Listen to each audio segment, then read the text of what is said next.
African philanthropist is not new to the African child, nor to the African women. I mean, we all grew up seeing our grandmothers, seeing our mothers, helping out in the community, shaping the communities where we come from. And this afternoon, we are blessed to listen to some of these women in African philanthropy as they share their stories. So help me welcome, without wasting any of the time, the Deputy Director of CAPSI, Jacob Mati, to do the opening and the welcoming of CAPSI. Thank you.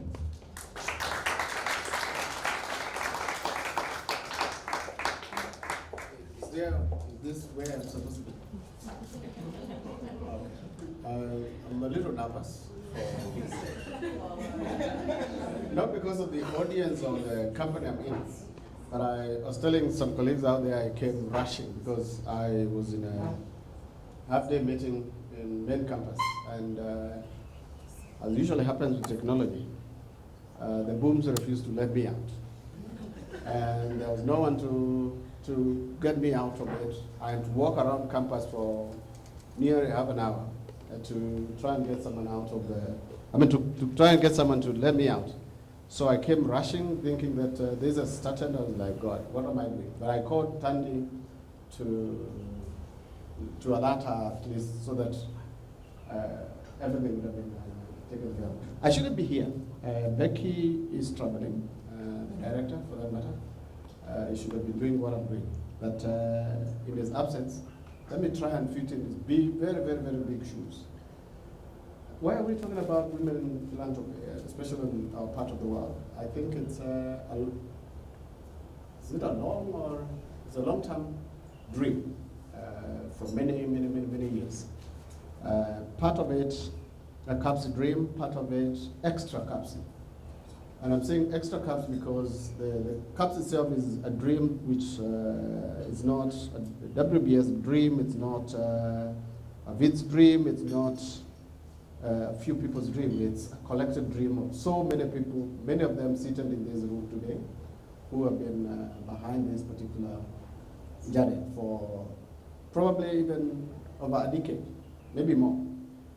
And when CAPS started, there were specific streams of ideas that the center needed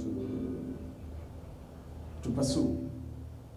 CAPSI for probably you all know what CAPS is, but let me repeat what it is. It's the Center of African Philanthropy and Social Investments. So when we talk about African Philanthropy and Social Investments, we're trying to understand the manifestations of generosity on this particular continent, its people, how do we support each other. The lady leading the conversations this afternoon, directing, has talked about the solidarity, supporting each other, sisters or brothers and everything else. So there's been thinking all along that one of the things that we need to do is to ensure that as we talk about philanthropy on the continent, there are certain things that are also extremely contextual, especially along gender issues. Or maybe to be more specific around what would be a feminist agenda in terms of pursuing some of the things that we are trying to pursue. Because, as with all social phenomena, philanthropy itself has a gender nature to it. And we cannot afford to generalize all the time without having to look at the specifics. So that explains why. And what you're going to find is this particular program that we hope we're launching today, or a series of conversations, needs or sits within specific other initiatives that we have within CAPSI. It's likely to be a research agenda, which sits within our research program. It's likely to be a series of convenings, which again will sit within our convening mandate. It's likely to be a series, we develop specific modules, for instance, either for executive education or for master's program, which talks to the feminist elements of philanthropy on the continent. Again, that will sit within our academic programs. So when you look at it, it's really trying to deepen our understanding of the various manifestations of philanthropy on the continent. And we have many people here and many organizations that have supported CAPSI, the Phone Foundation, World Foundation. Who am I forgetting? We have Trust Africa, we have Southern African Trust. All these have been part of and parcel of this particular thing. We have the Carnegie Corporation of New York and many others. We want to continue thanking them because of their continued support to our programs. And we hope that these particular conversations are going to be fruitful. They are going to map a way forward for us to think collectively. But more than that, I think as a son of a mother, as a husband of a woman, and all these other things, I like the idea. I am really looking forward to fruitful conversations and interactions in this. And please, welcome to CAPSI, CAPSI event, because we are not in quote-unquote CAPSI. Welcome to CAPSI event, welcome to WBS and BITS General. Thank you. Thank you so much, Prof, for that lovely opening. Right now, I'm just going to ask you to help me welcome the Deputy Director, the Head of Academic Quality Assurance at Wits Business School, Sue Benvenuti. Thank you.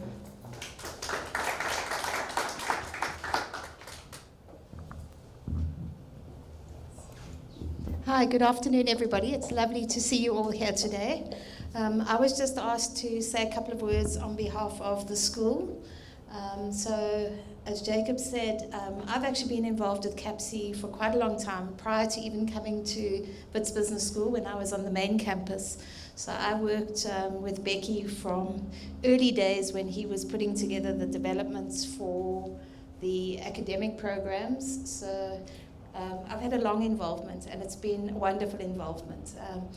I'm not going to talk for long, but just a couple of points I'd like to make. I think the first point is that, so my role is academic quality assurance and accreditation at the business school.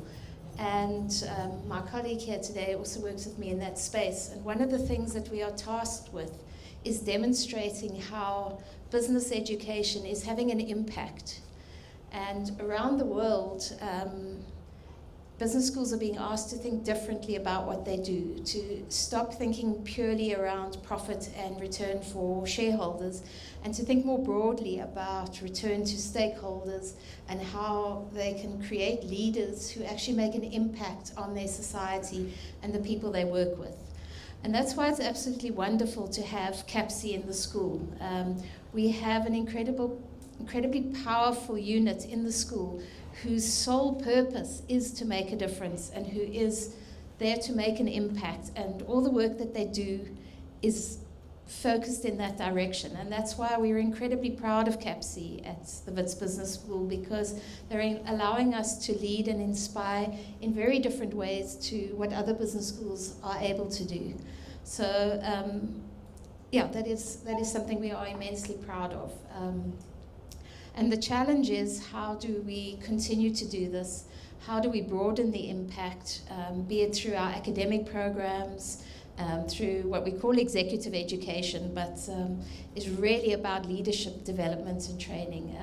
And I hope that the conversations with the wider group outside of CAPSI itself are going to help us to do that more and more as we continue. So I'd just like to say welcome. I hope we have a wonderful afternoon here. And thanks to CAPSI for your work. It's very appreciated, and I think it's going to go on to be a leading light in the school always in terms of the difference and the impact we make. So welcome, enjoy, and thank you for inviting me this afternoon. Thank you so much, thank you. So without wasting any further time, help me welcome the Programs Manager at CAPSI, Thandi Makobele.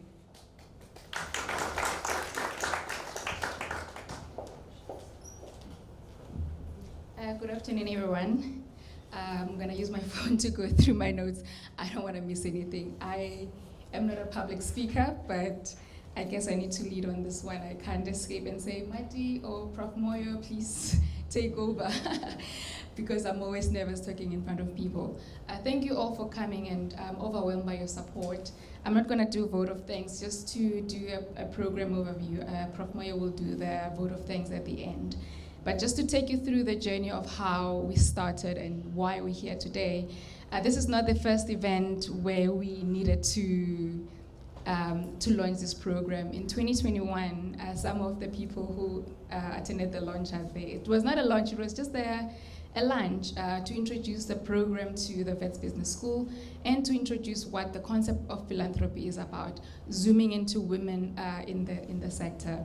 So today is a day that came way before, so much came way before today, so I'm gonna take you through that today. So we had a virtual celebration in September 2021, invited Vets Business School colleagues and other people in the sector just to talk about philanthropy and women. And in that, we had a conversation that led into what I could call recommendations from the people who were there. Before I go into the recommendation, and then I took it a step further, I attended, I would say a course, because it's gonna be too long if I try to explain what it was, at the City University of New York for 3 months. That's where I expanded this Women in Philanthropy Initiative. I wanted to understand the different concepts from across Africa, and also to see how the US community philanthropy was explained, and it was what are the nuances of community philanthropy elsewhere. And what I found is that I think something that researchers will always tell you, that our philanthropy is still seen in a different light, especially women who do the day-to-day philanthropy. It's not researched upon. If it's researched upon, you'll see what they call poverty porn, where they show women working in the fields or helping a child, and that's not the research that should be coming out of Africa on philanthropy.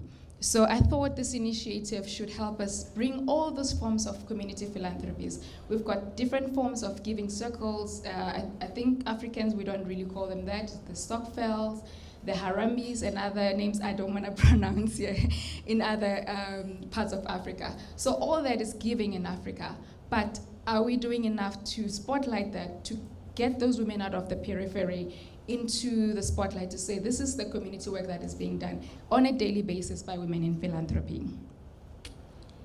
So when we did the event in 2021, there's a couple of things that came out of that meeting. A recommendation from Mambongi is going to speak now. She was there, and Halima was there, Mamo as well. So the recommendation came from them and from the women from the school. I'm not going to read all of them. There are a few. I don't know if I've got too much time. We started a bit late. But one of them was the one that came out that I think we should highlight today is building philanthropy research teams with both academics and non-academics. And I think this is important because if we only say we're going to bring academics to do the research, then we are leaving out people who are doing the work on a daily basis. We're still going to talk about how we're going to incorporate that to do research with both communities and people who are academics. As you can see online and in the room, there are people who are academics and the people who are practitioners, from the grassroots level up to the people who are leading foundations that support African philanthropy across Africa and beyond. So now that we're here today, the activities that needs to come out of this, and one of them, as I said, will be research across Africa, focusing on women philanthropy, grassroots level to the high level. We're not saying let the grassroots level have their own group and form their own networkings alone, because then it means they're not going to be able to get the seat that we're talking about on the table with everybody else. So this network should be from the grassroots level to the high net worth philanthropies across Africa. So that's what we're aiming to do with this research. And enlisting, I don't want to call them giving circles, but I can just say community giving. I've started a group, but I'll talk about it later as I finish my introduction of the program. We want everybody to be part of this. It's something that we have to start small, of course, but I think with technology, are able to reach people from across any region of Africa. So with that, these giving communities, and as it grows bigger, it means somebody from Kenya will lead that group of Kenyan women in philanthropy. Somebody in Uganda will take lead of that. So it's not a KEPSI initiative that ends when Thandi leaves KEPSI or VETS. It should be something that is continuous, even beyond any of us who are in the room. And the third one will be the conversation. This is the second official conversation.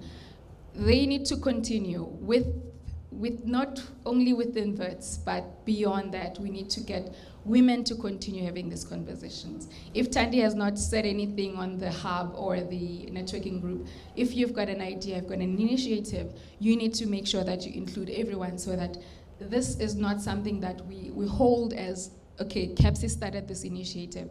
We have the resources, such as having to get researchers to do that. But beyond that, we need to make sure that the conversations continue in different parts of the continent. We have a podcast series at KEPSI. So what we also need to do, that podcast gives people an opportunity to talk about their initiatives, talk about what African philanthropy means to them. So we can talk about that during the break or during lunch, about the podcast and how you can get involved in the podcast. Unfortunately, Prof. Moyo couldn't be here. He's the anchor for the podcast who could have grabbed a few of you to quickly do an interview. But unfortunately, we can't do that today. And of course, publications. Kolani is not here yet. I'm hoping maybe he'll come and he can talk more about that during our networking session. We need to publish this research. We need to publish these conversations. And another way to do that is to make sure that we use the platform that we have. KEPSI has a publication. I was hoping maybe Mati will touch on that earlier on. Maybe Prof. Moyo will do that later. We need to make sure that this is publicized, either academically or non-academically. But we need to have these voices out there. And another reason one of our guests is from a grassroots philanthropy is because when we attend philanthropy networking meetings, such as these ones, is Mambuiso speaking from Ford Foundation? Is Mambongi speaking? It's all these people who are known, Mama Batu. It's never people who are doing the initial work on a day-to-day basis. And I wanted us to bring those people to the fore so that their work is seen. Everybody understands the work that they're doing. So that's what we're trying to do here. So what is KEPSI role? As I said, that we won't make this KEPSI's baby. We need to make sure that it expands beyond KEPSI, it expands beyond VETS Business School. But with everything, it should start somewhere. You need a foundation. You need somebody with some resources to assist you building this. And I can say me and the support of my staff, I'll be the resource to actually try to push this as far as I can, but with the support of everybody. So that will be the role. So right now, we have not yet included most of the content on our website because we're still building on the project. But as time goes, we need to create a hub within the VETS business, the KEPSI website, where everybody can see who is networking. All those women in philanthropy should be able to be connected through that. So that will be the role of KEPSI at this moment. And also creating a space for research. We do research. We've got research associates in many different African countries. They should be able to assist us write papers about community philanthropy across those regions. And of course, we need to strengthen women's giving. Maybe I'm probably repeating myself here. What do I mean by strengthening this? Is to say you're a grassroots, you're a high net worth individual. What is it that you're doing within your community, and what is it that you need to be assisted with?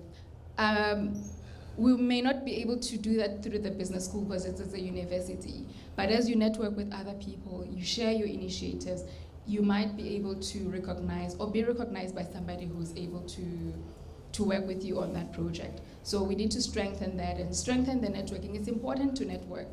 I met some people 2 weeks ago who are assisting me in this project, and it was through networking, talking about the initiative, talking about women in philanthropy, what it means, redefining it. Some were saying, what do you mean philanthropy? I don't have money. And I said, we're trying to redefine that name and make sure that everybody is included in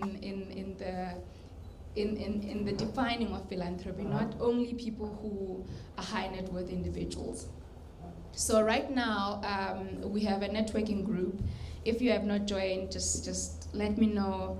We have over 50 members. It's a start, and it started about 2 weeks ago, so it's going well. And we've got people from, majority, I think we've got South Africa, and a strong support from Uganda, and Nigeria. And then of course, I saw people from Namibia, Tanzania, Eswatini, Kenya, Angola, Zimbabwe, and Malawi. And I'm sure most of them have not introduced themselves, so we probably are covering a lot of other regions in the continent.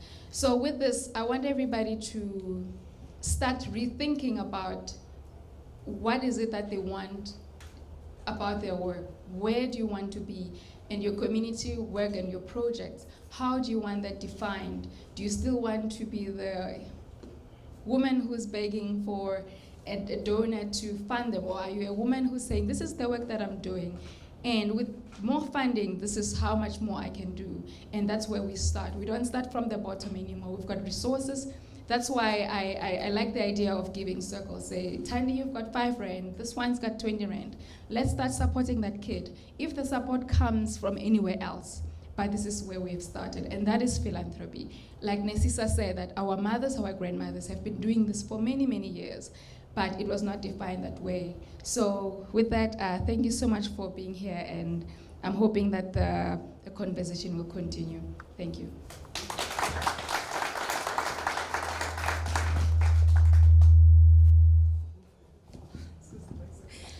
Okay, thank you so much, Tandy, for that informative talk.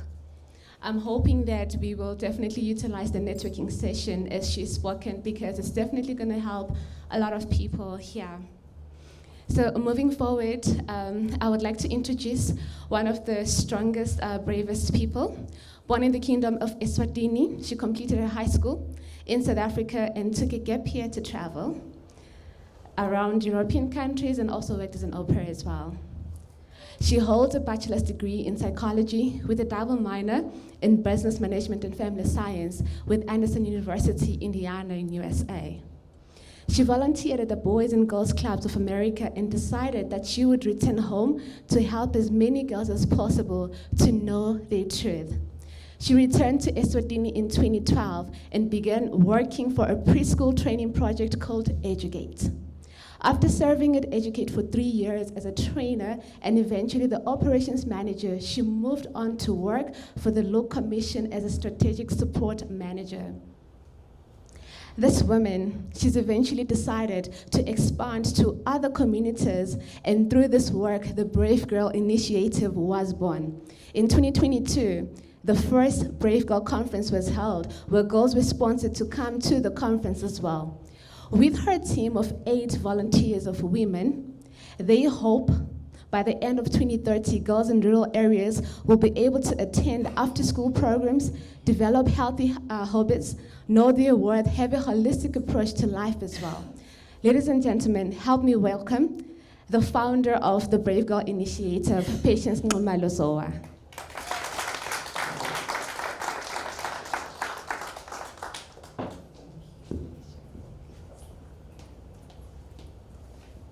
Hello, everyone. First, thank you for that introduction. I have never been introduced like that in my life. But thank you so much for this opportunity. I am definitely excited to be here. I thought I would be even more nervous, but I'm realizing that I'm just talking about what I'm passionate about. And that's actually what we're all doing here today. Is just talking about what we're passionate about and using the means that we have to be able to grow as women, making change all around the world. So basically, as Nosisa mentioned, I founded the Brave Girl Initiative in Eswatini just shy of 3 years now. And we are a group of 8 women, and we are trying really hard to ensure that there's no girl that grows up saying, I wish somebody would have told me that. I wish I would have known that about my health, and then maybe I could have done something about it earlier. And one of the things that we've noticed is that a lot of the girls that are having these issues of wondering, where they're going to receive the resources to be able to make the proper decisions, most of the girls that are struggling are those that are in the rural areas. So that's where we started. We had our first launch, and we had a conference where we invited an artist from the United States to come and talk about dreams, so that the girls in the rural areas can not forget that they can dream too. But then we realized that it's very difficult to dream about being an engineer or a scientist or a pilot if you don't have the mentorship, if you don't have the resources of knowing where to go to find that information. And sometimes it's even, you have to take 2 steps back and realize that most of them don't have the food to be able to even dare to dream because they're thinking about their next meal. So we had to go into the rural areas to be able to find out what their issues are and how we can help them. So my group of girls, it's 8 of us. Most of us do have our daytime jobs. So during the months of the year, we find time where we plan the mini conferences all around Eswatini. One of the areas where we started to see that we're making a major difference was in the area of rape. So I think most of us know one person or have experienced rape or molestation at some point in our lives. And one thing that we realized was that a lot of girls started to think that this was normal. I remember walking to church with, there's this little girl who always comes, I live in the community as well, so I'm not a girl living in the city trying to help the community out in the rural areas. I live in the rural areas. And it's always so funny to them when I start to speak English because my English is a little bit different. And so they always wonder what I'm doing here. But I always tell them, well, I was called here, so that's why I live here. And it's better for me to be here and see your day-to-day struggles than to be in the city and then coming in to try to, make decisions for you. So anyway, so we walk into church and this little girl comes and she's always the type of girl that wants to tell you a story. So just like any other day, I thought she was just telling me another story. And we're walking to church and she says, I have a story to tell you. I'm excited because I know she loves her stories. And she tells them so well. And she says, my uncle comes to visit us and he stays over. And one day he came into my bedroom. And I noticed that the story was going in a very different direction than what I thought it was going to be. But I noticed the way she was saying it. She was saying it so casually, like it was something that just happens every single day, and she's so used to it now. So we definitely had to stand up and do something about that. We had to educate her first that that's not okay. And then we had to get involved with parents. We had to get involved with police. I've had situations where I have a girl who is, I'm working with, and she shares that her boyfriend is also beating her up. And I've had to drop work and get in the car and we drive to the police station. Sometimes we get a lot of oppositions because they love to tell the girls, and I don't know if it's everywhere, but I'm just speaking for Eswatini and the experiences that I've had. We've noticed that a lot of police officers will tell the girls, it's something you can work out with your boyfriend or your husband. So, don't make this decision right now to press charges. Just try to work it out. So I remember having to talk to one of my girls before she went in because they kicked me out. So I had to tell her, you have to be strong, you have to be brave, you have to realize that right now you have to make the decision for your life. We can give you all the information about how gender-based violence is wrong. We can give you all the information about how you're supposed to be able to stand up for yourself, and it's okay to stand up for yourself. But at the end of the day, the decision is yours. So she did go in, and she did stand up for herself, and she was able to press charges, and she kept on insisting, and that's what I loved, is that she was brave enough to keep on insisting that this is wrong and this is not how I'm supposed to be treated. So that's just a few of the stories that we come across each and every day. During our mini conferences, we talk about every single subject you can think of. One thing that we know in Eswatini is the reason we actually decided to start this as well was everybody's trying to survive. You always find out that the teachers expect the parents to teach all of the issues of life and everything. And when you're in the rural areas, you hear that the parents are expecting the teachers to teach all of the breast cancer, gender-based violence, self-defense. So everybody's expecting each and every other person to teach. So we decided, you know what, it's not gonna work for everybody to just look at this person or that person.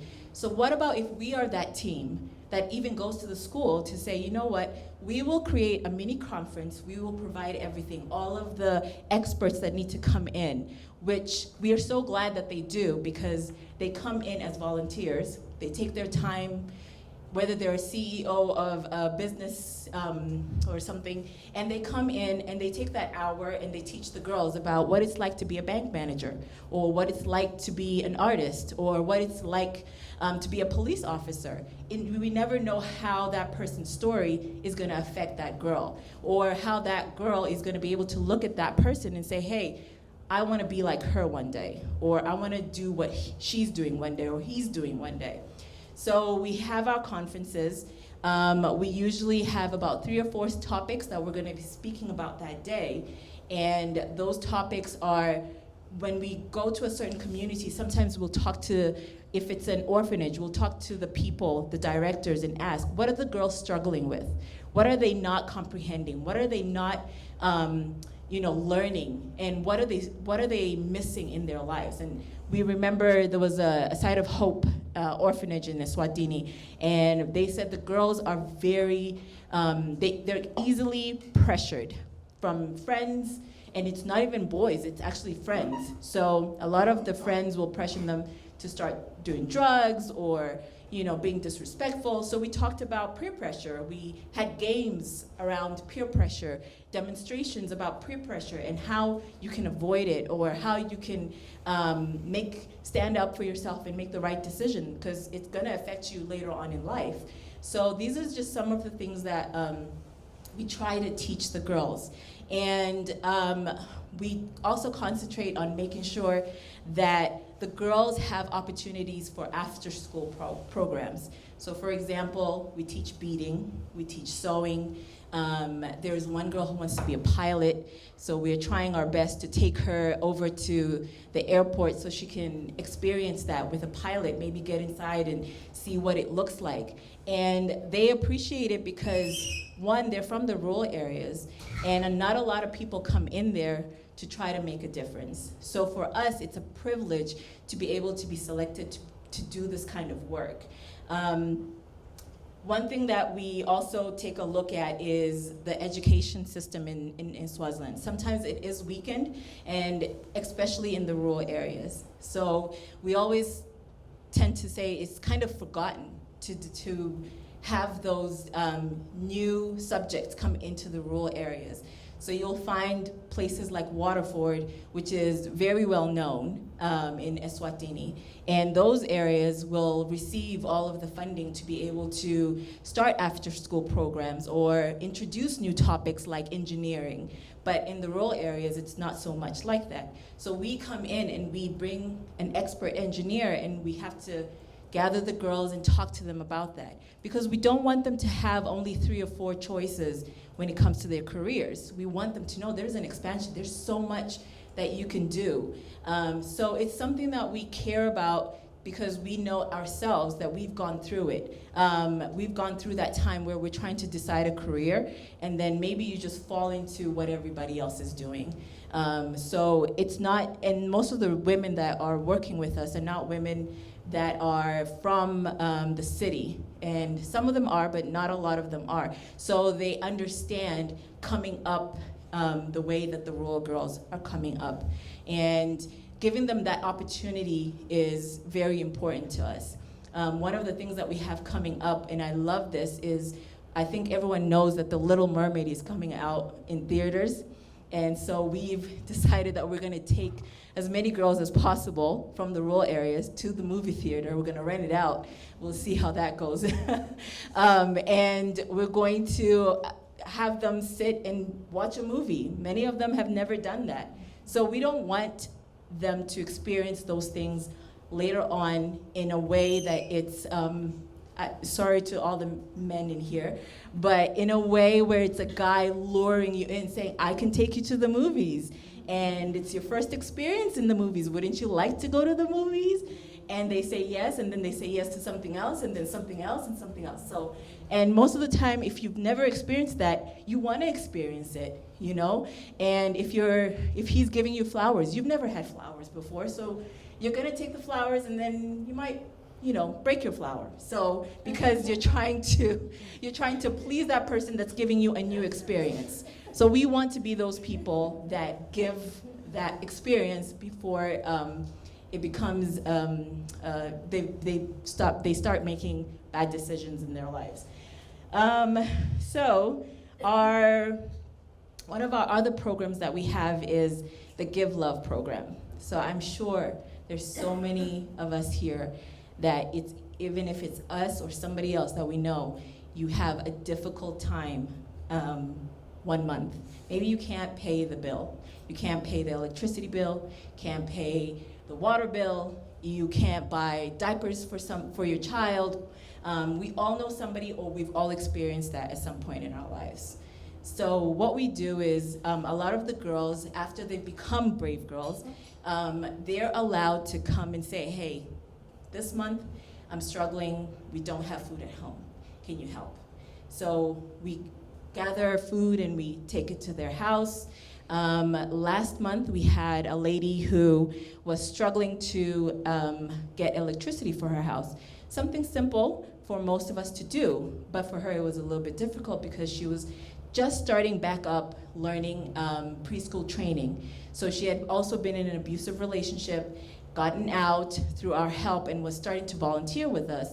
And just trying to get her feet, herself back on her feet, and she couldn't pay the bill for electricity. So all we had to do was just pay for that month. It's not something that happens every month, but it's something that we were able to do to help her that month. And it helps them because we know that most of them do not have somebody that they can call on, somebody that they can use as a resource to get help. So it's our privilege and it's an honor for us to be those people that stand in the gap for them whenever we can.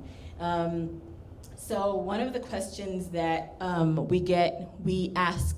we like people to ask is, how can I help? And most people will think that it is money that is involved and that's probably the only way you can help. But one of the ways that we love people to help is also sharing their expertise. So if you know you are really good at public speaking, our girls love to debate. They love to go at each other. So it would be great if somebody can come and talk about public speaking and teach them how to debate and give pointers. In schools, they still do debating, so this would actually help them in their education. And in other ways, if you are really good at sewing or you're good at knitting, these are hobbies that they can develop so that they're not out doing the things that would hinder them from having a bright future. Instead, they develop other hobbies that will help them to be able to, stay busy. Sometimes they can even have that hobby help them make money for their families. So it's different ways that we've seen Brave Girls have an impact on many of the girls in Eswatini. We don't just go only to schools and orphanages. We actually hold the conferences ourselves, and we invite the community to come and be a part of it. And it's different communities all around Eswatini for right now. Next month, we are actually having our Teenagers Against Teen Pregnancy campaign. So we will be going down to an area called Bunya in Eswatini. It has been known to be an area where it's very impoverished, and a lot of the girls get easily taken and then they become pregnant. So we've had, I don't even know what the percent is, but we were talking about how just this year alone, we know that there's about 20 girls that got pregnant just from that little area. And I think if you know Swaziland, you know it's not a very big country. So you can imagine 20 girls in the last 5 months. There must be something wrong. So we're going down there to just talk about it and also present different hobbies, different ideas, different programs. And it's not something where we're just gonna come for one day and we don't return. We always go back. So Side of Hope will be going back in July and talking to them about different topics that they need to help them make better decisions in life. So that's pretty much what Brave Girls is all about. And I really thank you everyone for giving me this opportunity to just share what we do in Eswatini. Thank you.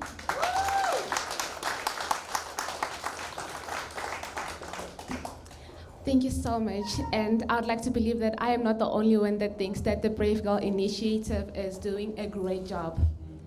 Going into the rural areas where nobody could actually go and try and help these young girls shape the future as African women philanthropists, basically.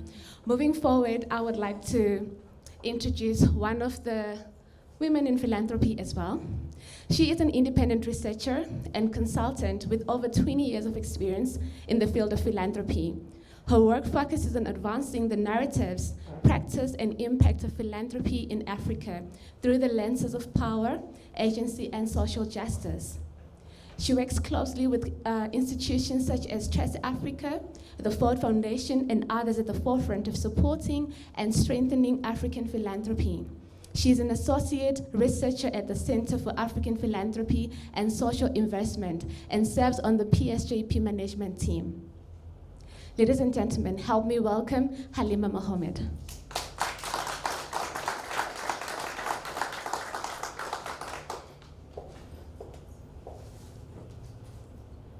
Thank you so much. I want to invite my fellow panel members, Sispongi, Mamo, Colleen, please join me ahead.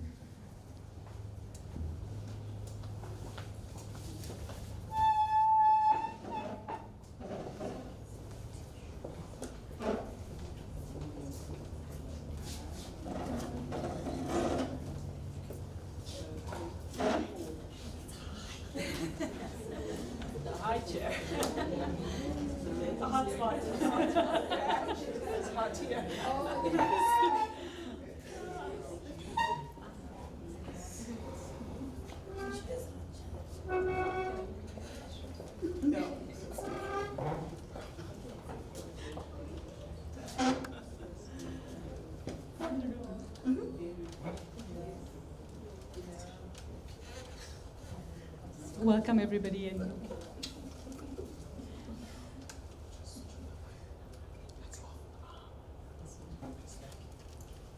Welcome everybody. Thank you again for being with us here today. My job's an easy one. I've left the difficult conversations to my fellow panelists here. But we had a briefing call last week just to talk a little bit about this, and I thought, how are we going to get through this in 30 minutes? We're talking about women as philanthropists, we're talking about our everyday giving, we're talking about women in the philanthropic sector, we're talking about our volunteering and our activism as philanthropy, and there's just so much to talk about. And then Jacob was saying, and how do we use this to inform our scope of work? So we're going to use the space to just touch on a few issues, and hopefully through this program we can begin to flesh out each of these a little bit more. I want to start by saying just thank you to my fellow panelists for being here. It's such a privilege to be in this space with you and to be able to pick your minds. we're too long having other define us. And so honoring that we're here today with our multiple identities, I want to ask each of you to introduce yourselves. And then maybe say a sentence about what's the first thing that comes to mind when you think of the term woman in philanthropy or woman as philanthropists. What would you highlight? Swangi. My name is Swangi Mkabela. I'm not a philanthropist. I disagree. Do you want to go on to the second question? What's the first thing that comes to mind when you think of the We'll debate that. I think it's very debatable. So what does come to mind is it's a lot of uncertainty and confusion.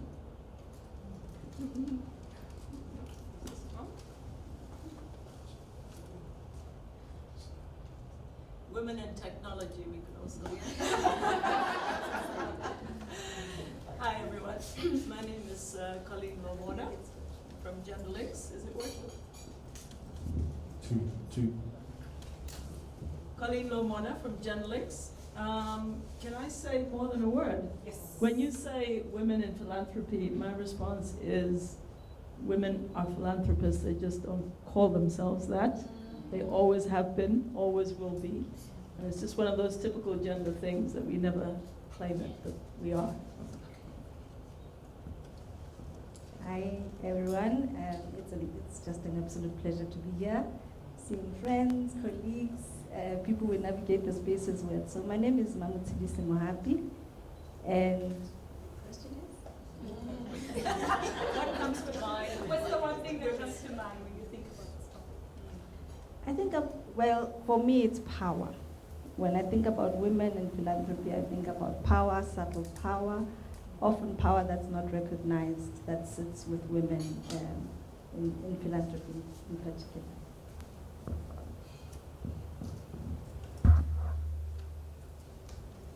Can I speak to one of them? Thank you. Sis Bongi, I want to start with you. You said you're not a philanthropist. And you have a particular reason for saying that. I'd love for you to talk a little bit more about that. Well, it's great to be here, lots of friends. It's difficult to know where to pitch the conversation because somehow if I'm sitting with Voiceover, we'll be argumentative for the next 2 hours. If I sit with Bongi, we probably would start a big argument and probably a movement by the time. So activism is actually what defines me more than philanthropy. I hear the term, and I must say, personally, I struggle with it. It just does not wear well. You know those things that don't wear well? It doesn't wear well on me. I could hear it wearing very well on her. And I was like, wow, she says that, she means it. But it might also be a generational thing that many of us grow up expected to do things for others. And then we get into spaces where many of us are activists, not because we're trying to make the world better for someone else, but because we're trying to make the world better for us. And therefore, it's not a hand I extend. It is something I do so that I am a better person. And my community is bettered by all of us doing something that's not extraordinary, but that which is expected. So, many people have tried, and also I work in the development space. So sometimes we do seem to blur the line of philanthropy and those of us who give grants from other people's monies. Like, it's not our money to give, which is, and we have very strict instructions how to give it. I think there are not lots of issues, and it's good that this is an academic platform, because just one thought is, this morning I was thinking, it's easy to think we're framing the world for today, but really we are planting trees under whose shadow we will not live. If the word philanthropy is what we want to build the next 100 years, then we are okay. But if we think that there might be values that need to be built into it, it might need transformation itself. The word itself might need transformation. And we keep talking about it, we talk about the women. It's, when you say philanthropy to me, I think Bill Gates. And I'm ready to write a proposal. And I'm happy to present myself. I don't think Mahadebe, but at the same time, I've had and have worked with many women who, their hearts are so big. They've given so much that often they've taken from themselves. Thank you. So are we trying to fit what we're talking about into a term that doesn't work in our context? Or do we need to redefine and change what this term means? I'd love to hear your thoughts in any other thoughts as well. Yeah, so I think it's really great that you've launched this network of African women in philanthropy, because I think this is an incredible opportunity to begin to define and perhaps to pick out a few different strands or threads within that. Bongi mentioned, Bill Gates, right? So it has been a very white, male-dominated space, yeah? But that is changing so fast. So as I trawled through the literature a little bit last night to get myself prepped for today, it seemed to me that there are at least 3 strands that we could be thinking about as African women in philanthropy. One is the obvious one, the high net worth individuals.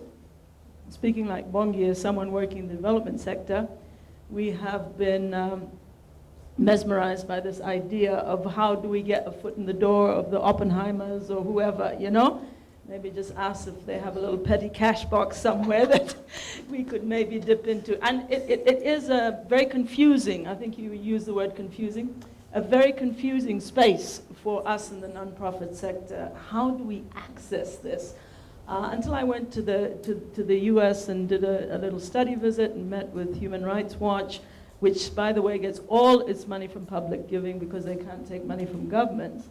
And they told me that they had an army of volunteers with phones who sit there, and it takes 18 months from the time they meet a rich person until they actually open their pocket and put money in. And I said, as a nonprofit, who would have that capacity and time to wait that long? Okay, so there are the high net worth individuals, and of course, they choose to give, to whatever they choose to give. Often it's something close to their heart, or it might be very personal for them, and so on. So not that easy to access for us in the development space. But there's a second thread, I think, which is the thing we haven't named, the philanthropy, the care work that women do all the time, right? The so-called unwaged work of women that, if we were to put it in dollars, would constitute billions of dollars worth of time and effort that women put in, without which our societies and our economies simply wouldn't function. And I want to hand that back as a challenge to CAPSI to say, how do we begin to quantify that philanthropy? The extended family, for example, is a form of philanthropy. In Africa, there's no orphan, right? A child will always find a home. But when you bring a child to a home and that child gets raised, think about how much resources goes into doing that. How do we quantify that? And that's something that doesn't happen at all in developed countries, where instead they have taxes and institutions and so forth to take care of them.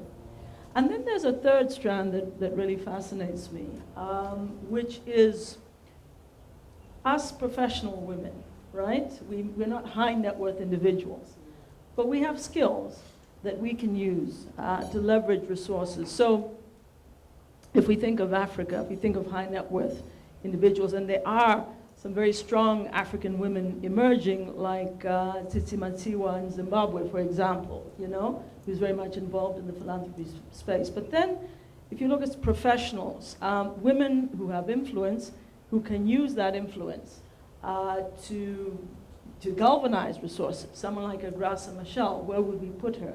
not necessarily a high net worth individual, but someone who's got, incredible networks, yeah? I mean, that's, of course, a very high level, because she's the only woman in the world who's ever married to 2 presidents, according to the Guinness Book of Records, right? So many of us are not quite in that category, don't quite have that influence.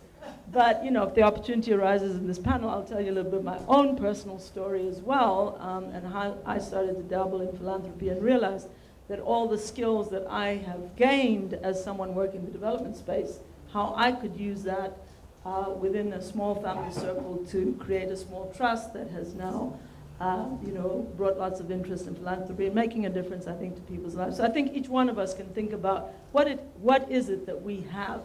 Giving is not just in cash, obviously. There are many, many ways we can give. Thank you. I think for me, when I think about the term philanthropy and whether or not we're trying to kind of fit a hole into a square or a square into a hole, coming from the kind of the space where I got into philanthropy because of the role I had to play in a foundation, I've always had, I came across a new term, an imposter syndrome or an imposter phenomenon. Where you engage in philanthropy because you're a professional, you are part of a community that is often almost on the opposite side of the narrative about what is good about philanthropy. And so you don't often see yourself as a philanthropist, and I agree 100% with Sisboni that I don't see myself as a philanthropist. I see myself as a facilitator of resources. Resources from those that are philanthropists. And so I often have this imposter syndrome that often kicks in every single time. Because when people look at you, they see you as a philanthropist, they see you as somebody who in a sense has the resources, but not quite, because it's not your money, it's somebody else's money. And it's something that I've kind of had to grapple with around understanding that my philanthropy is something that I facilitate because of the fact that I'm in this role and I'm able to facilitate resources. So I'm part of a blanket, of a tapestry, that has different pieces. And my role as somebody within the philanthropy space, the grant-making space, can contribute to making sure that Patience does the amazing work that she does in her community. So my role is just as important as the role of somebody else on the ground. And I think often we don't talk about the role of a program officer in an American foundation, having to navigate the systems of power, having to navigate institutional policies, institutional cultures. These are not the conversations that we have. And I think, bringing that into the frame, my challenge to KEPSI is that dig into that a little bit more. There's a lot, I think, of learning that can come out of that. We have a room full of people that can tell stories, for decades about what that means, about what that looks like, about the challenges they have to navigate, the complexities they have to deal with. And the energy also that you get from after having navigated all of that, being in a community, seeing patients work on the ground, and all of that making it worthwhile. So those are just some of my initial thoughts about, some of the issues. Why do you have the mic? I want to move to a different kind of philanthropy space, which is the community-based philanthropy space. Can you talk a bit about the role of women in these spaces and what strikes you the most that we need to think more deeply about as we expand this work, as we try to be more inclusive? That's been a particular form of institutionalized philanthropy. It's always kind of been like, I think Global Fund for Community Foundations had something called the poor cousin, It's always been a bit apart. It's never quite fit, but it's also not fit in our everyday philanthropy. And I'd really love to talk a little bit more about that. So this is something that I'm very, very passionate about. And more so because I guess you learn from a very early age the value of community. I grew up in a community, I can't really say that I come from an environment where we've had to struggle for anything. but I've seen the value of community and understanding community because of the role that my family has played in the community.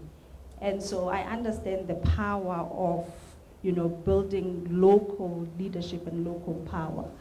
And really, moving communities from a position of seeing themselves as relying from somebody else, from someone external, to be able to deal with their own local issues. And I think part of it has been that because of how development has been done, it's been structured in a way that often tells communities that you don't have anything, you don't have resources, you don't have the funds, you don't have the power. And that's another conversation that I think professionalized philanthropy, institutionalized philanthropy really needs to grapple with. How we go into communities and engage with communities on the ground. But I think community philanthropy, for me, is really the answer to dealing with a lot of the developmental issues that we're seeing in this day. We've seen, at least in my work, how when communities are able to really embrace what they have, the power that they bring to the conversation, to the discussions about their own development. Community philanthropy is not something that, as you say, Halima, we have really gotten into, and I think part of it is that it is work that needs time and investment in sitting in communities, having those conversations, being challenged as an outsider, as a philanthropy facilitator, not a philanthropist. Being challenged about your role and the assumptions that you make as somebody working in this space. It's very much worthwhile. I'm sure if a few of you in this room have been in those spaces where you get into a community with a completely different idea of what should be, and you come out of there realizing that everything that you assumed is not. You have to throw out everything that you came into the community with and start from nothing. And trusting that people understand what's important and what's of value for them. And allowing yourself to be the facilitator. It's a challenging thing in the philanthropy space in that you navigate the institutional power against the community power. And so finding that balance between kind of almost unlearning everything that you've learned coming into the philanthropy space and allowing processes in communities to unfold in the way that they need to be. But it's definitely, for me, a game changer. It's very transformative. And I think it's something that philanthropy really needs, professionalized, institutionalized philanthropy really needs to build into their workings. And maybe just, Halima, to point out that I suppose in the evolution of institutionalized, professionalized philanthropy, we're always thinking about solutions. We come up with theories, we come out with concepts. If you move around the philanthropy circles now, there's a lot of talk about localization, decolonization. And I mean, I always wonder whether in us trying to kind of, and I suppose there's goodwill in that people are trying to really find ways of being constructive and not really undoing what's good about what's happening in the community. But often we latch on to these terms, right? And we don't really give ourselves the space and time to really question our power as the people in these spaces. And so I sometimes wonder whether we're not really just rehashing some of the concepts that we've always been working around with the hope that at some point we'll come across something that really does give us, that unlocks that kind of the power imbalance. And so I'm always kind of wondering about these framings and the concepts and all of that. And for us, I think for me, one of the things that we've cared about at the Mott Foundation is supporting efforts that build local institutions so that those institutions are there in the community when you are no longer there as a foundation.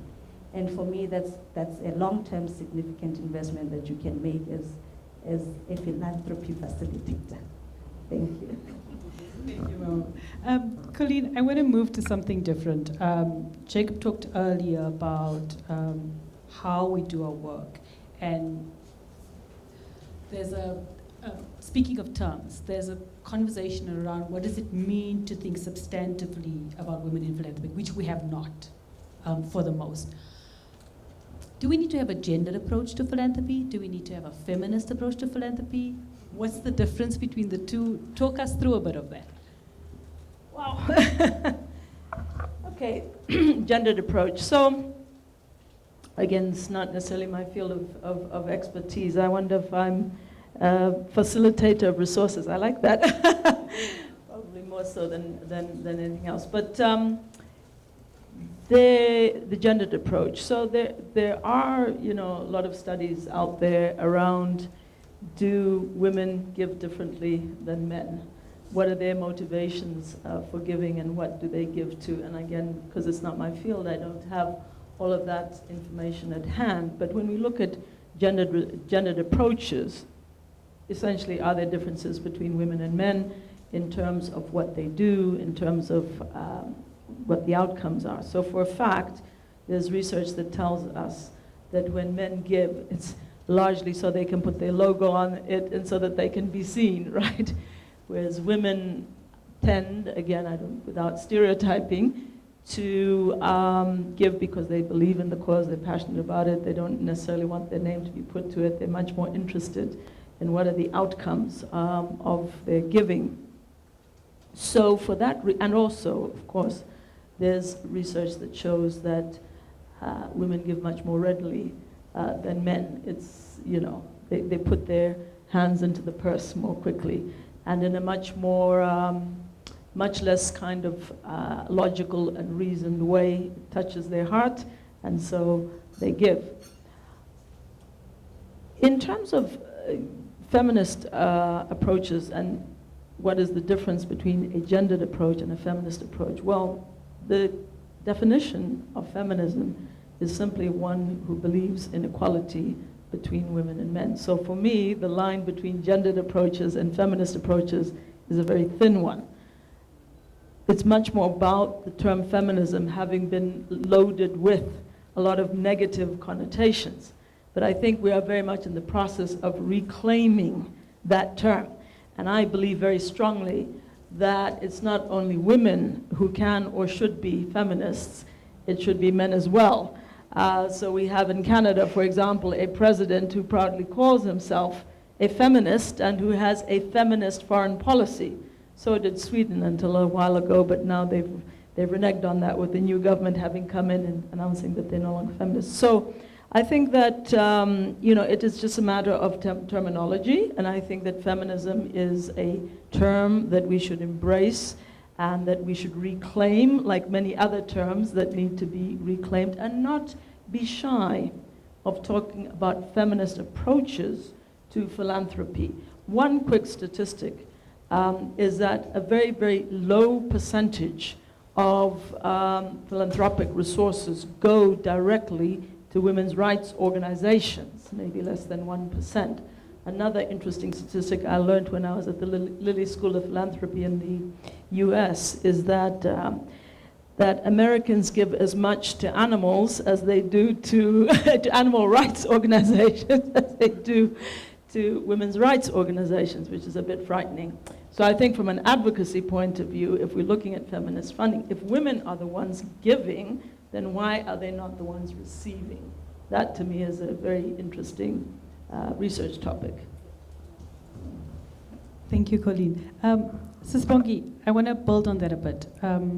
In our earlier conversation, you talked about, are we being political enough in how we're taking forward this work? And Mamo talked earlier about systems of power, and these are all around us. The systems of power put parameters on how we take forward this work.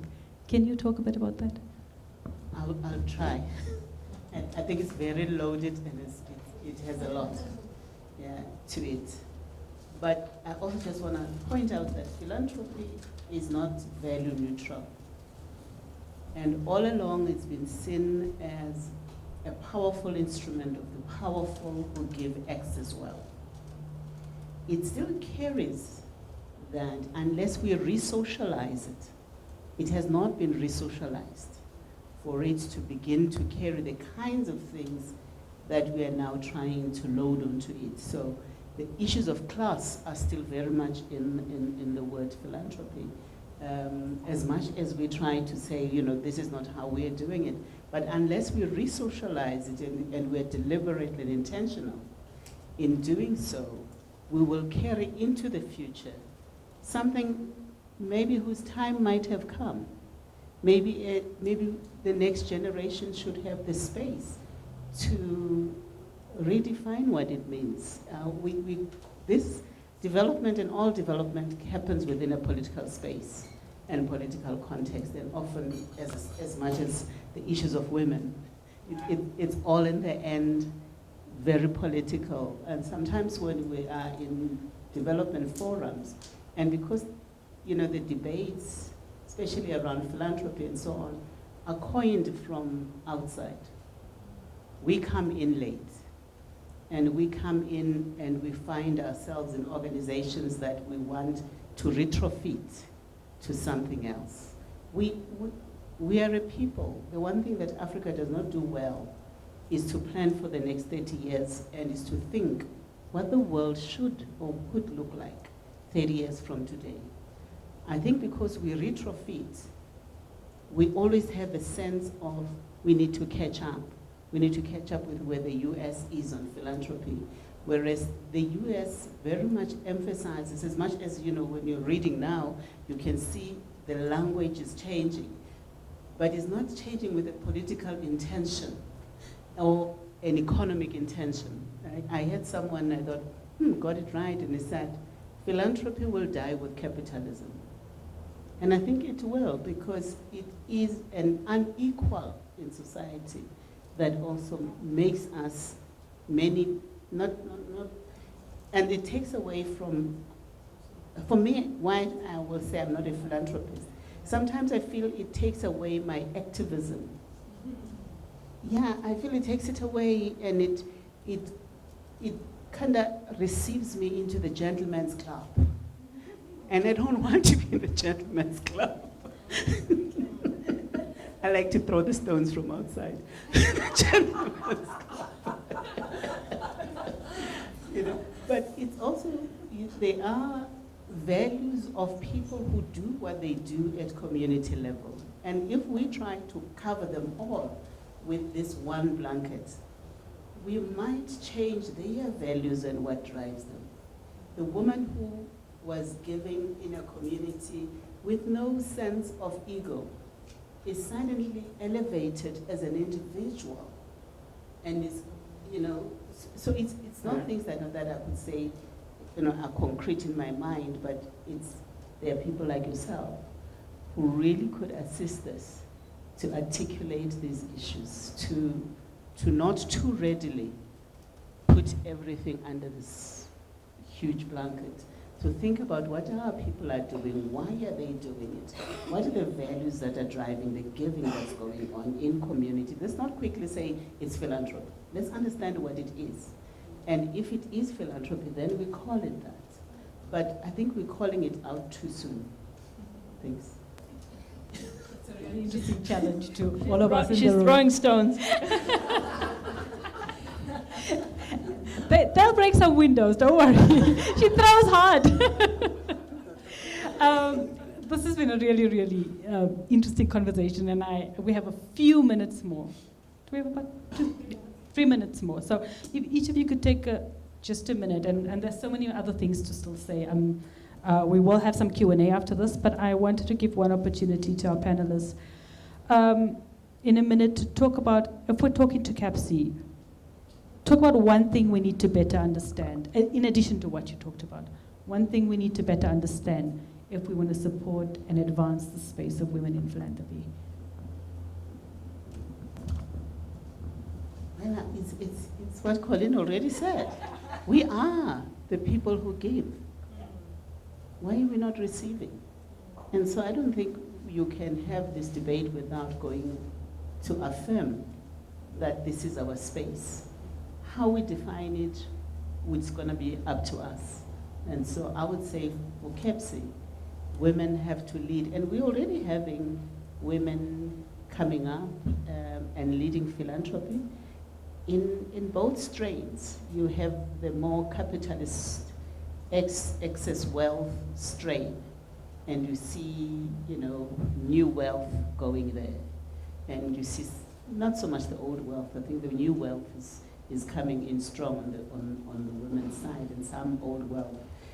But at the same time, women continue to be the anchors of development in their communities, in the schools, in the churches, and in education. Thanks. Wow, maybe not something new, but just listening to what my sisters are grappling with and what I'm grappling with as well, which is the terminology and maybe rewriting the narrative a little bit. I think we're all struggling with the term philanthropy because in our minds, the framing of it is still very much this rich white male-dominated space.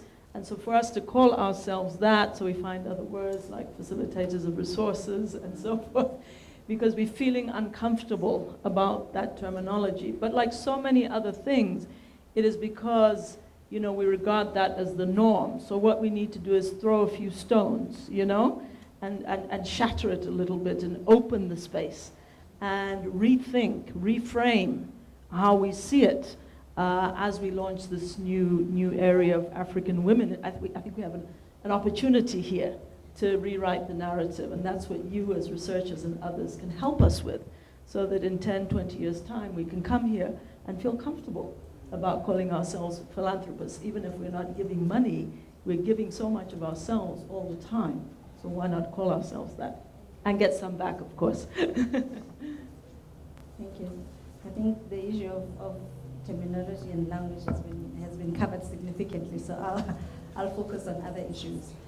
I think for me, one of the things that I believe we really, really need to push are the stories of the women that are doing philanthropy in their communities.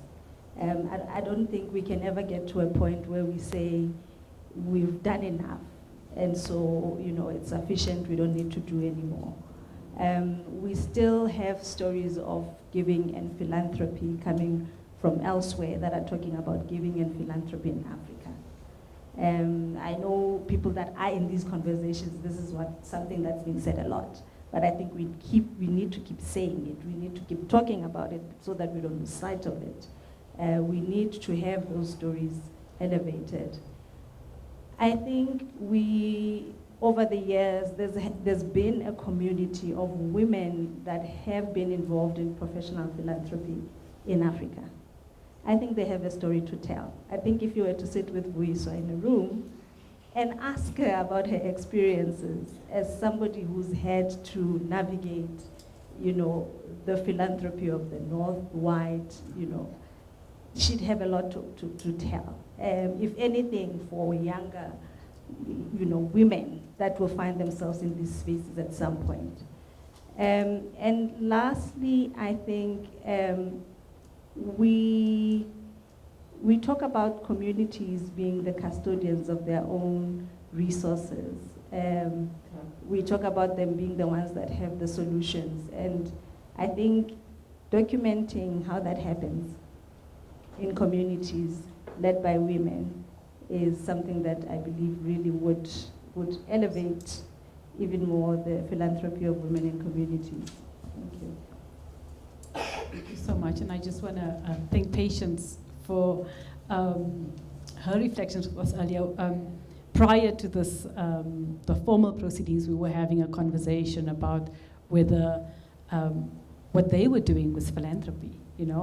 She said, we're only here 3 years, and I said, well, that's not only 3 years, it's 3 years of doing this as a volunteer, giving yourself, giving your time, giving your assets, giving your resources.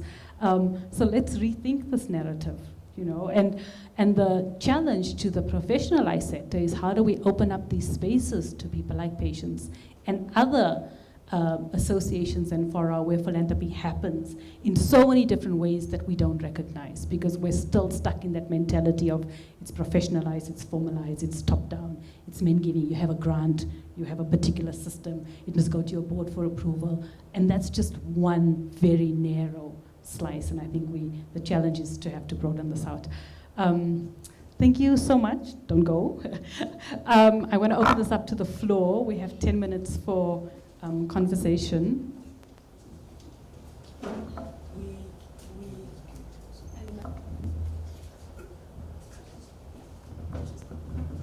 Also can take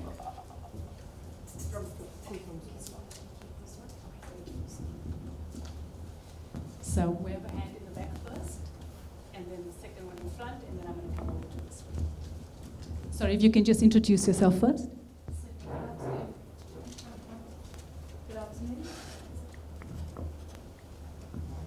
Good afternoon, my name is Val Wiggett. I'm from the African Leadership Academy. One interesting thing that I think about this room and this organization is the power of the networks. I think we all understand very well what one person can fundamentally do to change an entire community. If you look at how Africa has been so many stories of those kinds of people, right? And I just think that every single person in this room represents a certain network. I'd love to know how we plan on thinking about how we connect those networks and how we think about what we're going to do to share the learnings across the organization. I'd love to just ask the ladies what your thoughts are around that, please. Can I take a second question in front? Yes. I can stand up, right? My name is Bongiwe Njobe, and I am one of those people who gets very excited when I think about the work of CASPI. And I think fundamentally, we need to engage with these concepts we're using. First of all, it isn't women in philanthropy, it's women and philanthropy. Philanthropy itself is a tax incentivized response by rich people to save their money. Communities are not necessarily people who are totally aligned. So let's use this opportunity to really get to the grassroots of what I think Sibongile was talking about. We want to eradicate poverty. And one way of eradicating poverty is this structured or unstructured, social, commercial, whatever giving it is, and empowering. So somehow, I guess I'm kind of saying to CASPI, so when are you going to start doing the work on these concepts and just kind of change the debate? Because I think when the debate is changed, we'll be able to engage much more meaningfully in the kind of solutions that we need for our continent. A bit more of a comment, right? Thank you.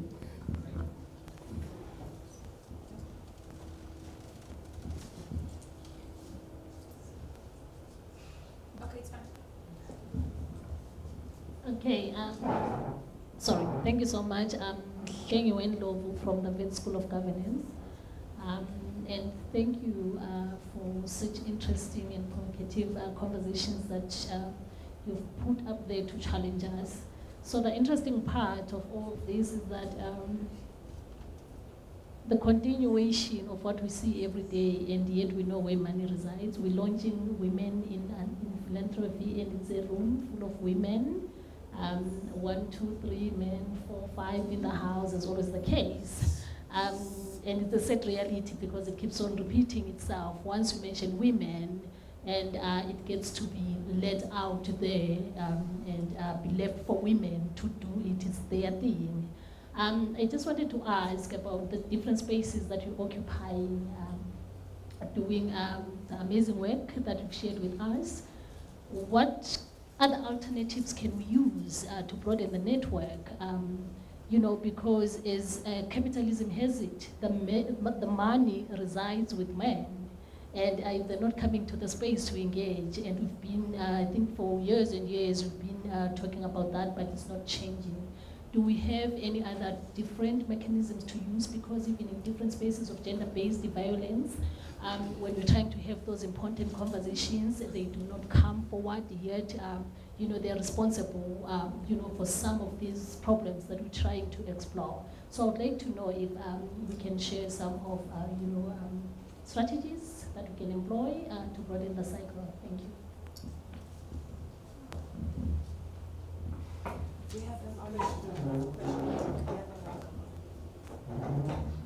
Good afternoon, ladies. My name is Zoaki Binjifo, and I'm here on behalf of Orum Institute.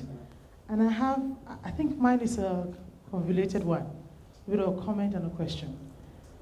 because when I researched the word philanthropy, just sitting here, not having read your research paper, it tells me that it comes from a Greek word, and it means loving mankind, being useful to men.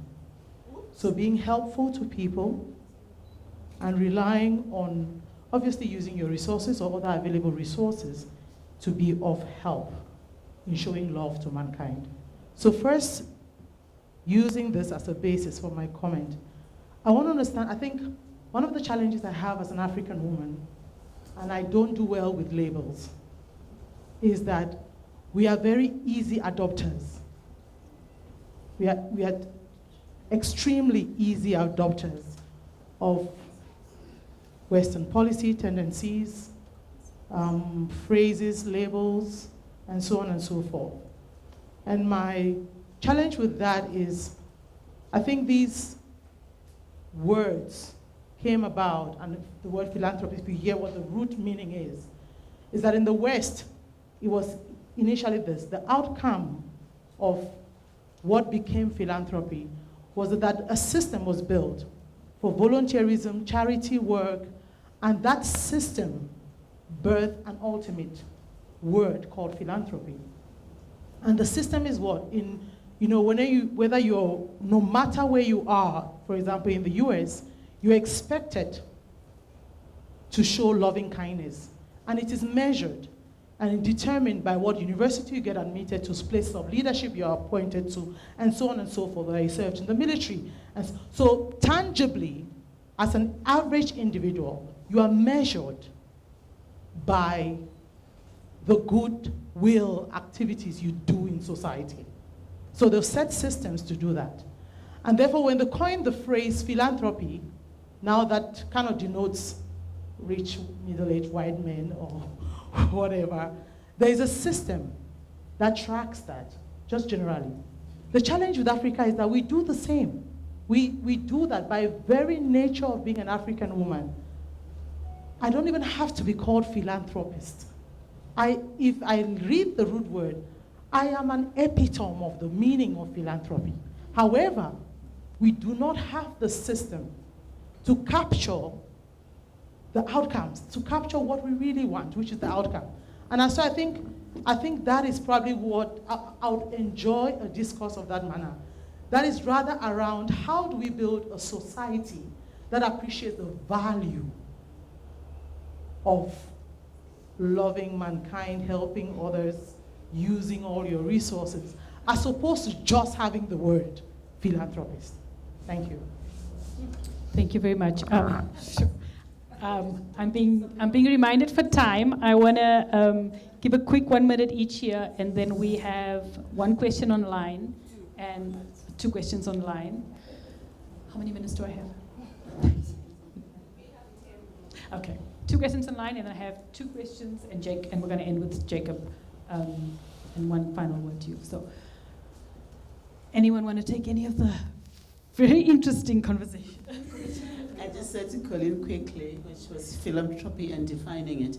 I said we call it Ubuntu. And then it, of course, philanthropy that now has a context. And the dictionary meaning has to then look at what has the context been and how has it been used in the last few years, and the naming of buildings, cutting of ribbons. Those of us who do fundraising know exactly how to play the game. Lots of ribbons in the office. I got lots of ribbons. I buy lots of scissors. You want to cut the ribbon? Great. You're a philanthropist. Fantastic. You give me money to do that, which is important to us. The networking question I thought was a very important question, that we are a network. And if we are to use one another's network, we'll probably build a powerful movement, because each one of us, think Bongi, we're sitting there, she'll give you 5 women philanthropists who are real, who are giving, big givers. They should be in this room. We should be having those conversations with them. I'll bring you Mboma Khatebe Bami. They don't give much money, but they will give a lot of their time. So, you know, we talked. There was also the question of women, and I just want to say one thing to you, Hlengi.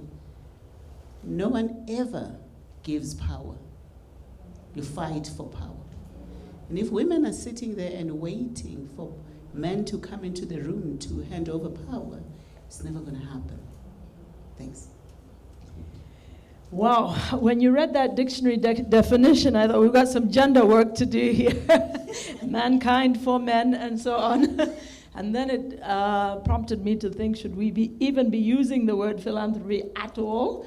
Or should we maybe create a new word for it? And then Sisbongi here said, how about Ubuntu? And I said, yeah.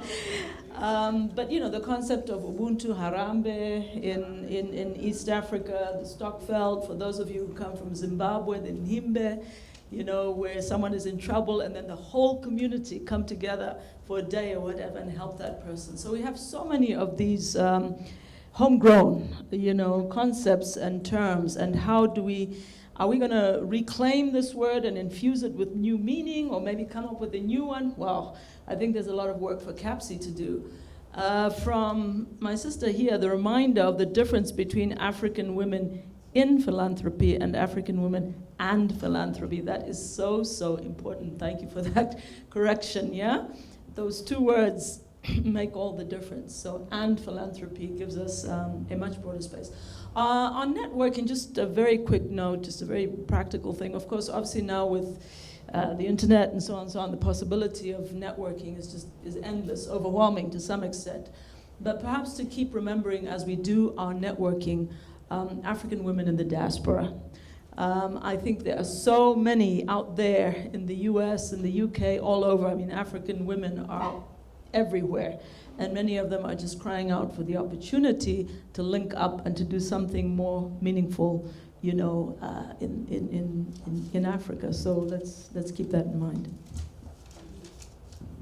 Thank you.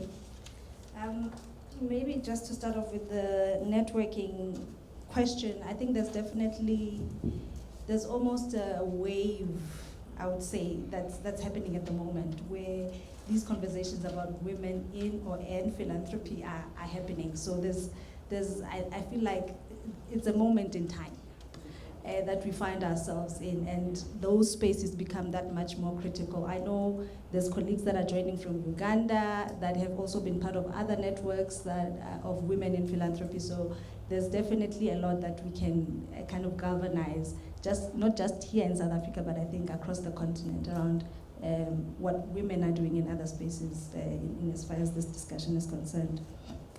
On the question of the alternative spaces and how we can expand this conversation, and the fact that we don't always include men when we're talking about the role of women, I don't know if this is going to be controversial, but I'm going to put it out there anyway. I think oftentimes we overlook the subtle power that we have as women.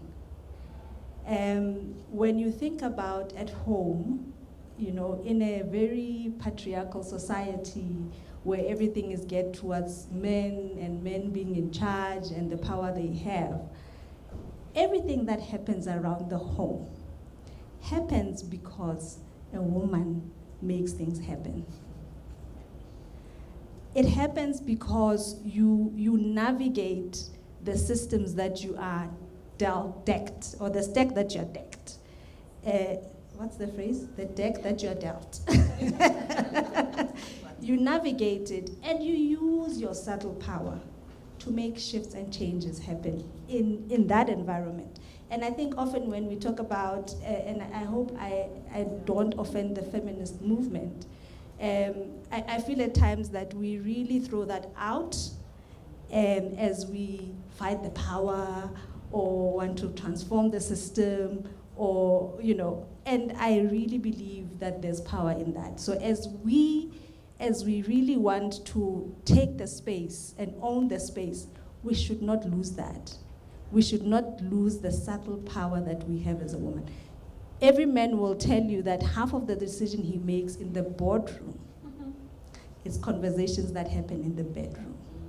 And that's our power sitting right there. So I just wanted to put that out. Thank you so much. Lebo, can we move to questions from our online guests?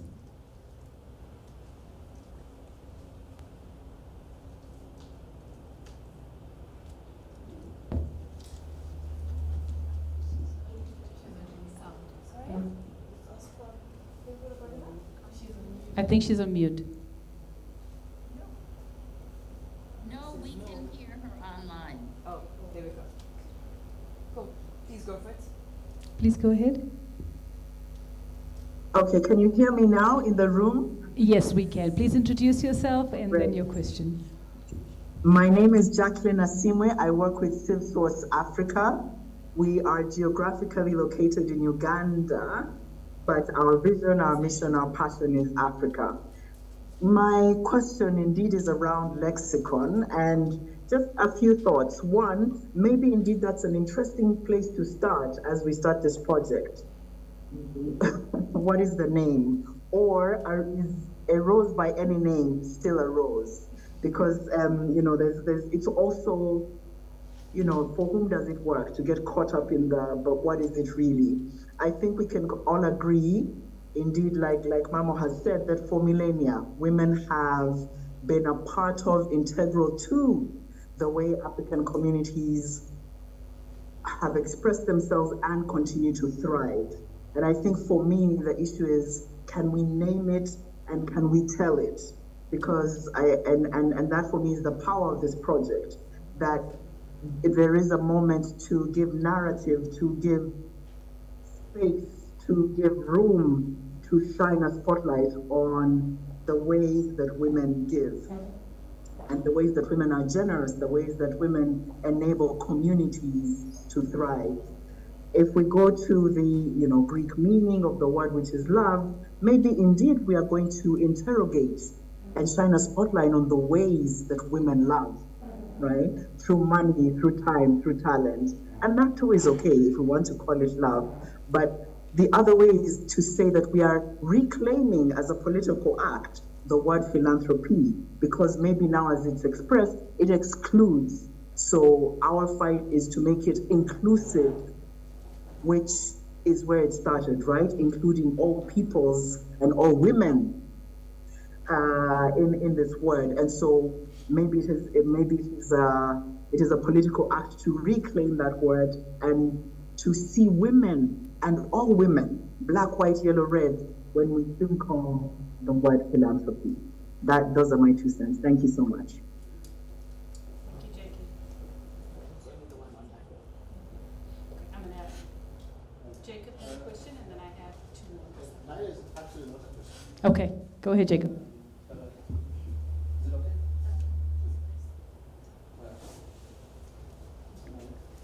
Okay, thank you. I think there have been a couple of provocations which are good. Some directed at CAPSI, which I don't think they should, and I'll say why they should not. I think this is a collective effort across the continent as opposed to CAPSI's work to do here. Of course, it might be a great thing that it's CAPSI's responsibility, which means more work for me, more grants, and many other things. But I think I would want to imagine it as a collective effort. You can share the grants with us. Yeah, I would say it's a collective effort. And a part of that is also, I think, and I like the conversation that Klengu has started, which is, if from the original framing, and my original framing is not the love of mankind, but the love of humanity. Philanthropos in Greek. And but we cannot understand arguably the last, 200 years, probably more, about what philanthropy has become, the abuse of the word from its original sense, if we do not look at capitalism, which is to mean that the more the capitalist accumulation allowed a few to accumulate, their way of showing their appreciation of the other mankind or humankind or whatever the name was to give dregs, whatever remains after they've had a feel on their table. So unfortunately, and this is not being insensitive to the big role that they play, or very influential role that they play, but at the same time, we need to go back to that. And I think what I like about this, the reclaiming element, is probably even reclaiming the original rooting of, and the meaning of philanthropy, as it were, because we're dealing with a language issue. When we say Ubuntu, Ubuntu is not an English word. Rambe is not an English word. Utu, or whatever it is. So if we are operating in the English language, one way or another, we probably will have to find a word that describes what we are trying to do, or what we do. We had another sitting not too long ago, I think it was in September, where my grandma Cheryl said, is what we do philanthropy, or is it sharing? Okay? So again, more challenges. And I think conversations like this definitely do help with injecting either the challenges, but also probably some clarity in terms of exactly what we want to do. We want to throw away everything that is, quote unquote, the love of humanity, and therefore the expressions about that. But at the same time, when you look at it more critically, you realize that probably what we do, the sharings that we're doing, it's because we share because we care. We love others, and etc.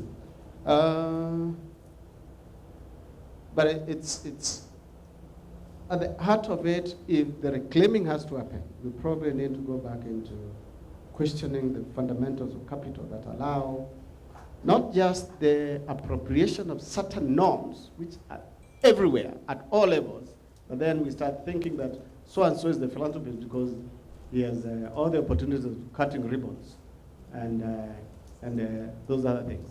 So I'm throwing back the challenge to maybe all of us as opposed to just a specific groups of people. Thank you. Thank you, Jacob. And I'd add, in the reframing, there are societies all over the globe who share and give based on notions of solidarity and on collective humanity. And Bongi, this links to your idea of the notion of giving to the self as part of giving to others. And that element doesn't factor in the Northern conversation of philanthropy at all. If there's reciprocity, it's seen, no, that's not philanthropy. So how do we start to challenge those very notions that divide, so that we can start to figure out, well, you know, what are we really talking about here? Do we want to reclaim? What do we want to reclaim? It's just a really interesting conversation. I think we have two more hands.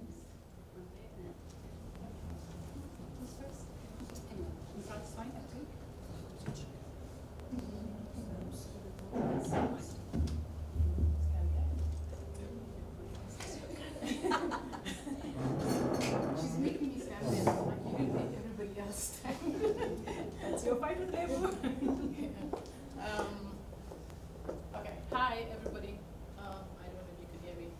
I am Hakima Haider from GRS. And like the speaker earlier who talked about the definition, I think as I was hearing everybody speak, I came into the room thinking I knew what philanthropy was, and then after all the discussion, I thought maybe I have this all wrong. So let me Google. So I Googled too.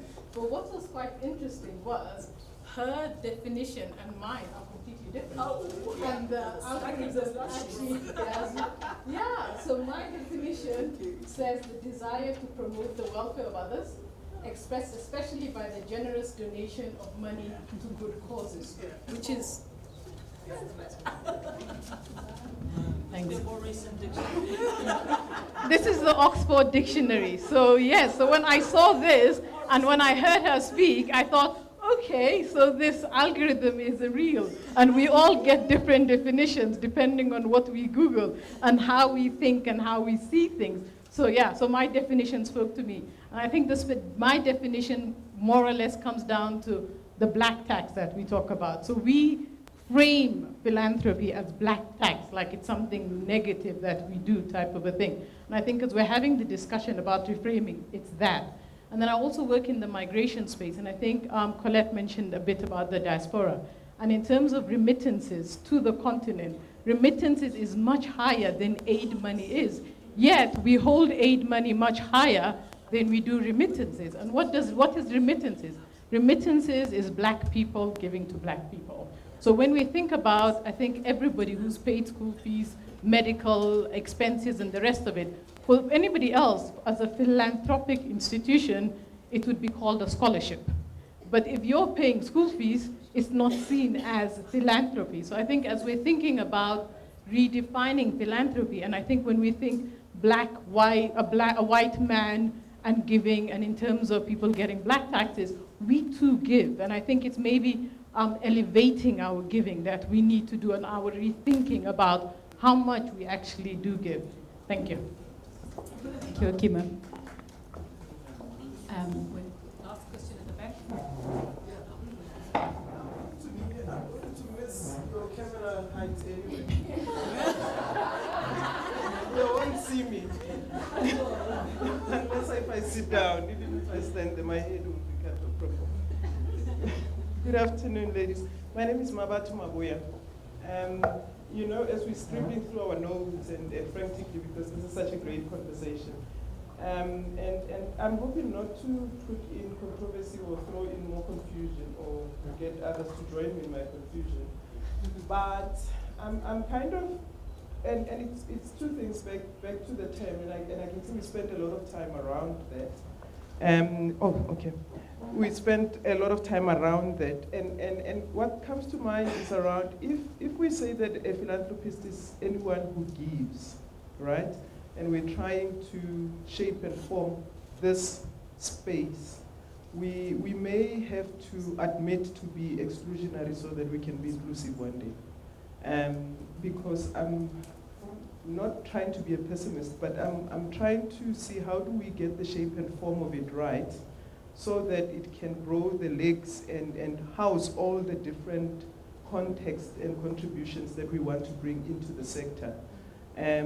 Because thinking of it as a Sotho-speaking person, we don't have that weight. It doesn't matter how upside down you read the definition, and I'm sure many in the African languages would not be able to have that. And perhaps our self-shaping around what is it that we'd like to achieve within this network, and without prescribing rules of who can join, because if we say everybody who gives and identifies as that, whether professionally or perhaps that's the way. But one thing that I'm often drawn to, because when I speak to my grandmother who's 94, and when I come to gatherings where women are trying to structure conversations and how to do things, is that we often want to stand at the bottom of the ladder. And I would like to plead that we stand on the shoulders and harness the progress, because women have made some progress in the world, and learn from that and take it forward. Because when we start from scratch, it's like, how do we do it? If we can pick up to say, how was it done? Those that were activists and who championed certain victories, they may not be great. If how we build from that, it may actually help us to move a bit faster. Because those women believe that they've paved a path for us, and it sometimes becomes sad when we don't recognize their contribution to where we are, all of us today sitting here. Thanks. 30 seconds. My facilitator's going to kill me. 30 seconds. Thank you, Halima. I'll give you a perfect way just to wrap up the conversation. My name is Tarsai Jangara from the African Philanthropy Network. So last year I was supported by the Global Fund for the Community Foundations to write a paper around the subject that we're talking about. And there's a specific quote that I want to share, which I got from one of the people I interviewed. They said, you don't need to call yourself anything. Call yourself a sister, a brother, or somebody who cares. This is how I ended up defining what a philanthropy is. And I would urge you to read my paper, which is titled Sister, Brother, or Someone Who Cares. It will help you at a certain point. Thank you. Thank you, Tarisai. Thank you for sharing that. That's a beautiful quote. And can I ask if you could, through Tandi or Lebu, share that with the rest of us? I, for one, would love to read it. 30 seconds each. Any last thoughts? 30 seconds. I have 30 seconds to be absolutely mischievous. And I've told Colleen. She's throwing stones. I'm going to mischief. Sometimes we think we're debating concepts when we're debating colonial language. And this happens with gender. When people come to me with the debates around pronouns, I'm like, I'm a vernacular speaker. We don't have pronouns. So, and it's very important because this is a debate of Western people who need to figure out their issues around patriarchy that they brought into the continent and brought the language with it. But I can talk about timber all day. You will never know the gender of timber because it's not important. And sometimes in the place I sit in my family, sometimes some call me, you're your father's son. And I accept that. I'm my father's son. So we need to bring the context of being in this continent in order to deal with some of these concepts and languages. Thank you. Wow, I just thought we were going to end with that last quote. Teresai, sister, brother, or someone who I love it. I hope we can all appropriate it, because sometimes when we struggle with all these words and get lost in our heads, and we can just bring it down to something my granddaughter can say. And she says all the time, caring is sharing. Or sharing is caring. Sharing is caring. There we go. That would be another way of doing it. But just quickly on language to James's point about the English language, and for better or for worse, we have to work with it and so forth. So I think if we have to use that word, it's not so much about the word, and thankfully there are many dictionary definitions, as we've heard. I like the second one better. It is also a lot about the connotation. What meaning do we give to that word? Like feminism, which has, been given a certain connotation of bra-burning women, which is not at all what the dictionary definition is, right? We can take the word philanthropy, if we have to use it in the English language, and we can give it a new meaning.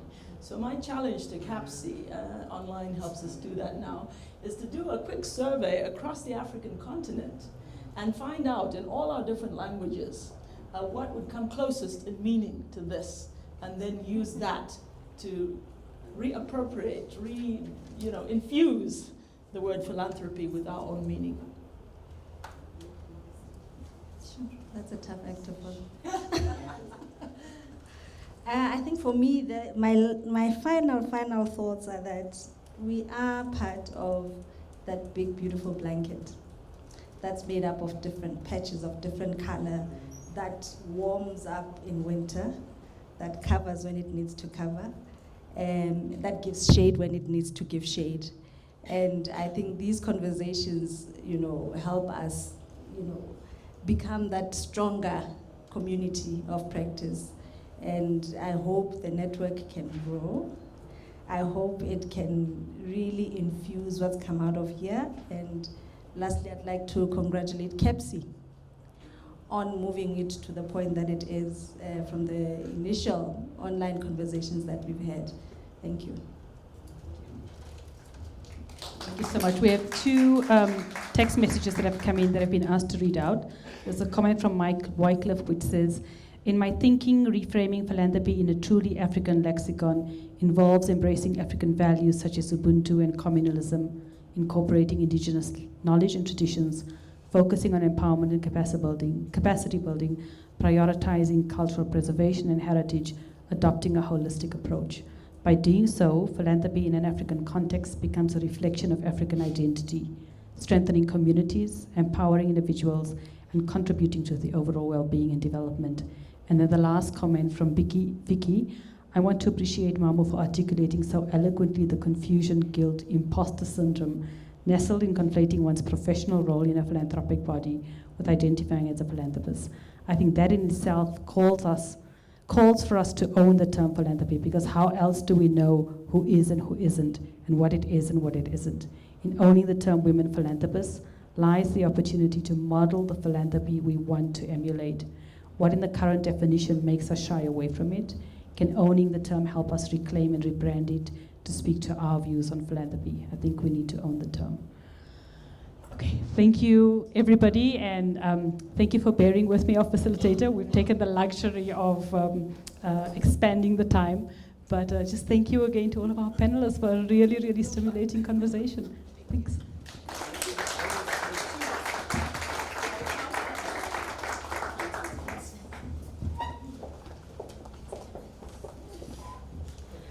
Thank you so much. This was a very fruitful session, if I may say. I've learned a lot from this platform. Women are givers, and naturally we are incubators for success in any other way. And I hope that the networking session is actually going to be very fruitful as well. Please utilize the networking session because it is definitely going to help a lot of people. So I am going to invite the director of CAPSI, Begin Kwesimoyo, online to do the closing remarks. Thank you. So mine is really short, and I don't want to stand between everyone and the networking session because I think there's more value there than what I'm going to say. Mine is to really thank everyone for making the time. As my colleagues and everyone said, we started this as an internal conversation in the school, but hoping to get insights from the experienced women who are working in and in philanthropy. And here we are today. And so I wanted to make sure that we leave the room understanding that what CAPSI is doing is actually complementing many other efforts that are currently underway that seek to shine a spotlight on women in and in philanthropy, such as the Agent Action Fund and Trust Africa. They recently set up a conversation that is focusing on feminist philanthropy. And I think it would be good to build on some of the conversations and some of the outcomes of those processes. There's also the Black Feminist Fund that I think most of us are part of, and they've been doing some work over the last couple of years. Again, we don't want to recreate the wheel, we want to learn from them and also use part of their material, part of their experiences to build this project. There's also institutions like the African Women's Development Fund and many others that have been doing this over years. And I really liked what Mabato said about building on what already exists. And I think so for us, really what we're getting out of this event is that CAPSI has been given an agenda, a research agenda of sorts. And I see both online and people in the room, lots of researchers, academics, and practitioners. And what we will try and do is to potentially come together and create a working group that will help us find, new ways or new definitions or narratives of philanthropy. And I like the challenge that maybe we should survey the entire continent in terms of local languages to come up with something that will be closer to what we mean as philanthropy. And so we will be taking some of these recommendations, working with all of you, because like my colleague said, this is really not a CAPSI project. We want it to be as inclusive as possible.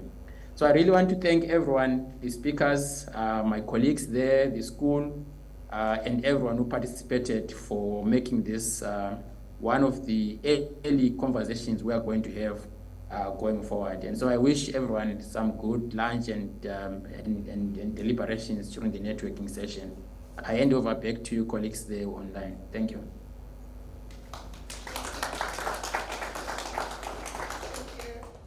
Well, I'm sure you can hear me. Thank you so much. So we're going to break into the lunch break, and hopefully we're going to network, utilize the session. Thank you so much all for coming. To our guests, the lovely guests, thank you so much for the informative talks that you had. I would like to believe that as we leave and we go to our separate home places, you're going to leave here with something. You're not going to go home with nothing.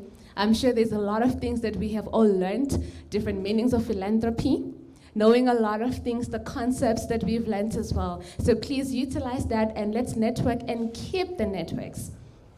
So just don't pick it under the pillow or something like that. Try and help someone else. The one person that you help, that person is also going to help other people as well. And it just becomes a continuous thing. Thank you so much. Thank you.